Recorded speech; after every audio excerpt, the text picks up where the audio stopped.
Good morning, fellow pantsers. Can I call you that? It's Tuesday. It's rant week, and I'm going to talk about libraries, ebooks, and HarperCollins Publishing.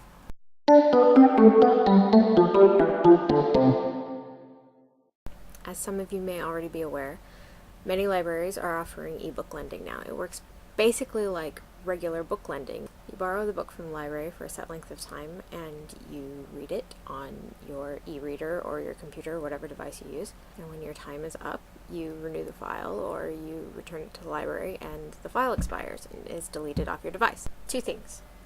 One, I'm not really going to talk about ebooks versus hard copy because that's not what this video is about.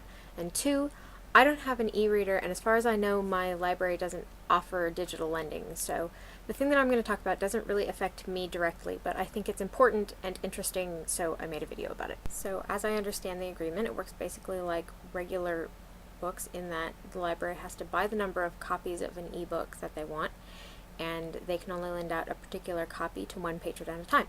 Library ebooks are not infinite. They don't just buy one copy and they keep it forever and they give it to anybody who passes by on the street. Although sometimes publishers treat them as if they are. Libraries are not pirates. And then along comes HarperCollins Publishers. HarperCollins wants to put a cap on the number of times a library can check out a particular book. That kind of seems like it makes sense because hard copy books do eventually wear out and then libraries have to buy a new one. But the problem is that HarperCollins wants to put the cap at 26 checkouts. Anybody who's ever been near a library knows that even paperbacks last a lot longer than 26 times.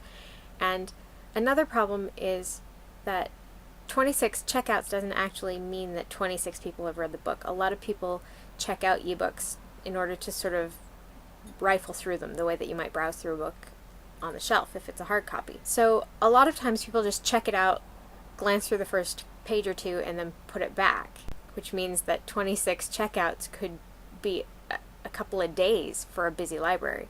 26 is just a ridiculous number of allowable checkouts. It's so small that there's no point, which I think is exactly what HarperCollins wants. I don't think that they want libraries to lend ebooks, and I think that's probably what will happen. Libraries will stop buying HarperCollins ebooks.